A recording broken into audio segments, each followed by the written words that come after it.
So, hi, this is a Glam Wrestling Horror Chick 47. I'm here with the lovely Velvet Sky. And Thank you. you're welcome. She's a huge horror fan like myself. So, I would like to ask you a question. What is your favorite horror movie of all time? Okay, so of all time, all the Nightmare on Elm Street movies. And I'm going to tell you why. Because this is what made me, Freddy Krueger made me a horror fan. Right? I was probably no older than 5 years old. My grandmother's house one night. This is before I even knew what scary movies were. Freddy Krueger, I didn't know what Freddy Krueger was. I never heard, you're 5 years old. You're not really you're exposed to children's shows and stuff like that. Stayed over my grandmother's one night. All the adults went to bed.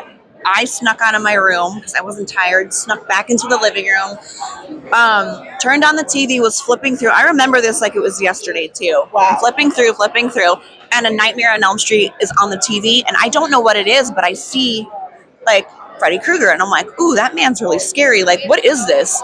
And it was one of those things where it's like, so hard to look at it, but like I didn't want to look away. I was like, ooh, I'm kind of intrigued, but I'm kind of scared.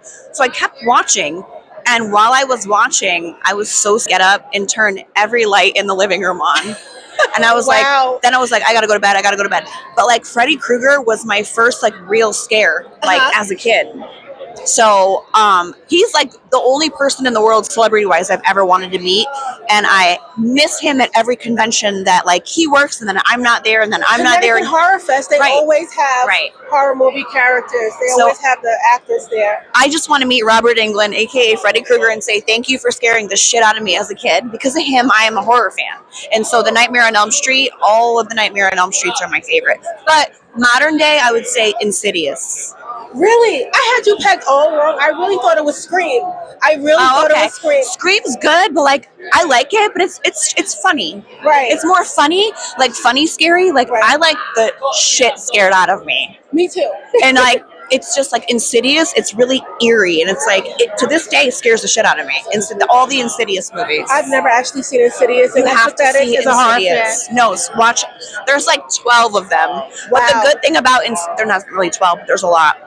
The good thing about Insidious is like, this is what I like, where one of them ends, the sequel, like the next one picks up right where it left off with the same character, the same cast. So it's easy to follow. There's nothing worse than like when you watch a sequel of something and it has nothing to do with like the first one. I hate that. Right. So you watch part 2 and it like literally picks up right where one left off with the same people, and I'm like, oh, I love it. But it's creepy, it's eerie, and it's like supernatural kind of. But it's awesome. They did a really good job with it. As an adult, that movie scared the shit out of me. Interesting. Okay. Yes, I have to watch Insidious. And there's a new one coming out, I think, this year too. I have to go back and watch the first before I can watch the rest of them. Do it, and then you got to let me know if you like it. I definitely will. So the next question is wrestling related. So, Miss Sky,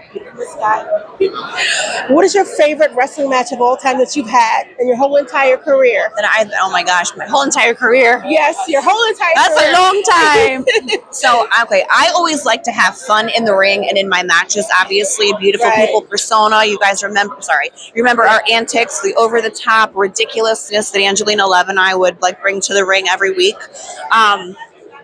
I would say, like, off the top of my head is the street fight that I had with ODB. Really? Wow. Yes, because, one, I loved working with ODB. She was like, ODB would push me to my limits. She was really tough. She was really hard-hitting, like, snug. I like that. I don't like people just like, okay, and then she laid it in there, and I like that because it's like that gives like the people at home, like when I'm like, holy shit, like that's real. Exactly. Like you're hitting me, I'm like, oh shit, like that was not acting. It's like, oh shit, like I really got clocked, you know? Exactly. So it makes it more real, like seem more real. But like anytime I worked with ODB, it was awesome. But that street fight was ridiculous. And I don't know if you guys remember, we were all over the arena fighting in the crowd. We were throwing soda and beer on each other. She spit her flask out in my. We were drenched by the end of the match, but like it was fun.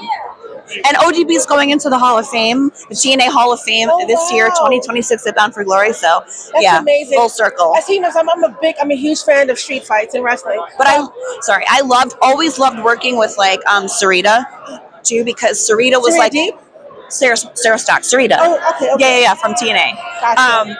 Because she was like the lucha style.